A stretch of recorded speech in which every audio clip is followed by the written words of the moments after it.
दीपक यादव जिंदाबाद, गठबंधन जिंदाबाद,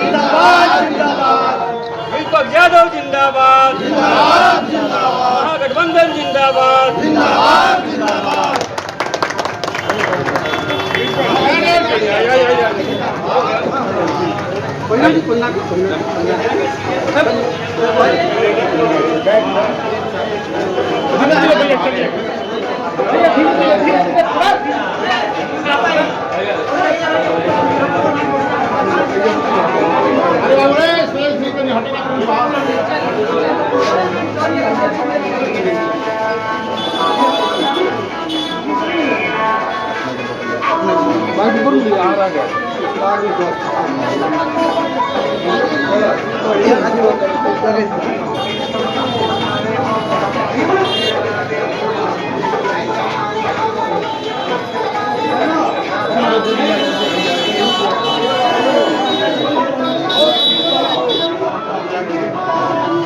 ध्यान में हो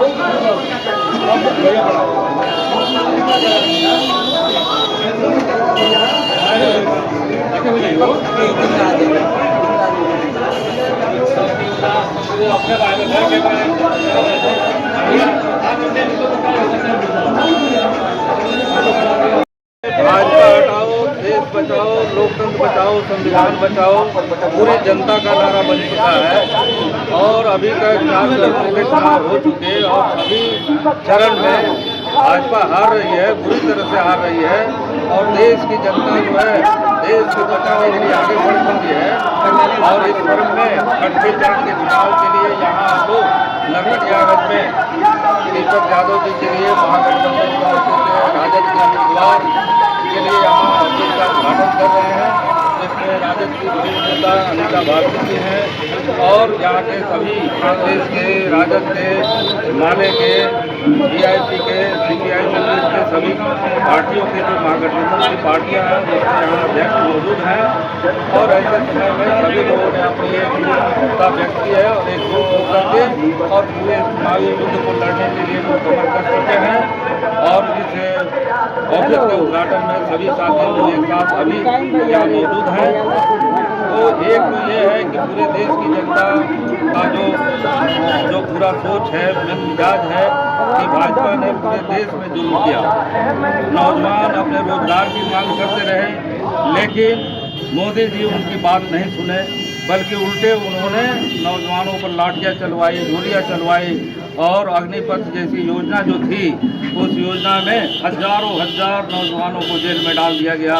वे 4 साल की नौकरी को कच्ची नौकरी मान रहे हैं और सभी लोग ये समझ रहे हैं कि 4 साल की नौकरी कोई नौकरी नहीं होती है। वो पक्की नौकरी की बात कर रहे थे, देश की सुरक्षा की बात कर रहे थे और उन पर लाठियाँ चल रही थी।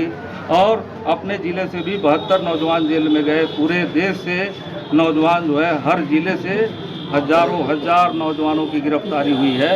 तो ये मोदी सरकार नौजवानों की बात सुनने के बदले उन पर लाठियाँ चलाई। अभी आपने देखा कि लखीमपुर खीरी में वोट के लेकर के कल कितनी आपको दलित लोगों पर, गरीब लोगों पर जुल्म हुआ है। उसी लखीमपुर खीरी में आपने देखा कि कैसे किसान लोग एमएसपी की बात कर रहे थे तो उन पर गाड़ी चलवा करके और कुचल दिया गया भाजपा के गृह राज्य मंत्री के द्वारा।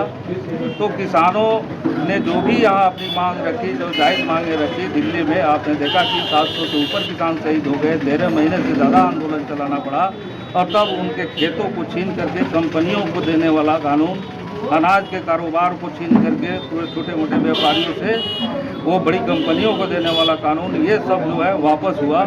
लेकिन किसानों की वो बात नहीं सुन रहे थे। 750 किसान जब शहीद हो गए तब वो बात उनको चुनाव के समय में समझ में आई कि हमको इसका जो है इस कानून को वापस लेना पड़ेगा। फिर आपने देखा कि कैसे महिला पहलवान जो है पूरे देश में आंदोलन कर रही थी। पूरे देश का सेंटिमेंट जो था वो महिलाओं के मान सम्मान से जुड़ा हुआ था, लेकिन मोदी ने एक नहीं सुना, बल्कि पूरा आपने देखा कि ब्रजभूषण जो सांसद उससे बेटे को उन्होंने टिकट क्या लग रहा है इस चुनाव में? क्या हम ये कहना चाहेंगे सीधे तौर पे कि एक ऐसा व्यक्ति जो शासन में बैठ गया था मोदी, जो किसान हो वो भी बात कहेंगे तो हम उनकी बात को नहीं समझते हैं, कुछ नहीं समझते हैं। आप लोग बंद में आएगा तो करेंगे। मजदूर कह रहे थे कि हमारे 8 घंटे के काम को 12 घंटे कैसे कर दिया गया, उनकी भी बात नहीं सुनी गई। ये छात्र नौजवान रोजगार की बात कर रहे थे, उन पर भी लाठियां गोलियां चल रही थी। कोई मानवाधिकार करता पत्रकार वकील यदि डेमोक्रेटिक राइट की बात कर रहा था, उन्हें भी जेल में डाल दिया गया। तो ये पूरी देश की जो जनता है इन तमाम चीज़ों को देख रही थी और आज एक वक्त आ गया है कि पूरे देश की जनता ने चुनाव को अपने नियंत्रण में ले लिया है और भाजपा भगाओ देश बचाओ ये पूरे देश का नारा बन गया है। वाल्मीकि नगर चुनावी प्रक्रिया को लेकर क्या कहिए? वाल्मीकि नगर में जो चुनाव की प्रक्रिया है पूरे महागठबंधन के कार्यकर्ता चप्पे चप्पे पर लगे हुए हैं, चाहे वो राजद के कार्यकर्ता हों, माले के हों, सीपीआई के हों, सीपीएम के हों, कांग्रेस के हों, सभी लोग लगे हुए हैं। और वाल्मीकि नगर से कम 3 लाख 4 लाख वोटों से दीपक यादव की जीत होगी, महागठबंधन की जीत होगी। यहाँ पे कार्यालय का उद्घाटन हुआ है और आप चुनाव प्रभारी है, क्या कहना चाहिए? जी, पहले तो बहुत बहुत शुभकामना कि हम लोगों ने आज कार्यालय का उद्घाटन किया। माननीय विधायक हमारे सिरसा से आदरणीय वीरेंद्र गुप्ता जी के माध्यम से उद्घाटन किया गया और मैं सभी कार्यकर्ताओं, महागठबंधन के सभी कार्यकर्तागण, नेतागण को मैं बधाई देती हूँ। और साथ ही जो चुनाव का जो प्रक्रिया चल रहा है बहुत ही बेहतरीन तरीके से चल रहा है। सभी कार्यकर्ता एकजुट होकर काम कर रहे हैं, क्षेत्र में चप्पे चप्पे में घूम रहे हैं हम लोग। और आज जो स्थिति है वो वाल्मीकि नगर ही नहीं पूरे देश की ऐसी स्थिति बनी है कि जनता जो है जवाब देने के लिए खड़ी हो चुकी है और सबक सिखाने के लिए बीजेपी को सत्ता से भगाने के लिए आतुर है जनता, पूरे देश की जनता। यही